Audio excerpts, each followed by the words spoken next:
Let's talk through a recent piece I completed. A couple got in touch after seeing my work on Instagram and commissioned me to make a holiday card for them.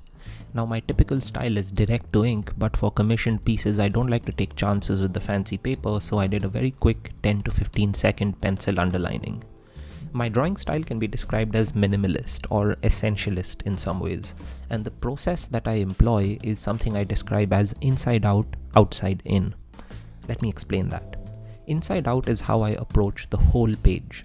I go straight to my area of focus, whatever I find interesting, plus what the audience should see first.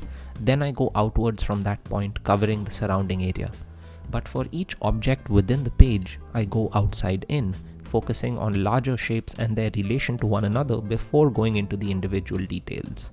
This process is very important to my art. It helps me focus and it helps the viewer focus. On another level, it lets me dissociate from the person that I'm drawing. It can be intimidating to draw a person or a portrait, sometimes especially in a stylized drawing style like mine. So you have to not see the objects as they are recognized, a face or an arm or a body shape, and you have to be able to see the subject as just the lines and the shapes of those lines. You have to mentally reduce the sum to its parts and then put it back together.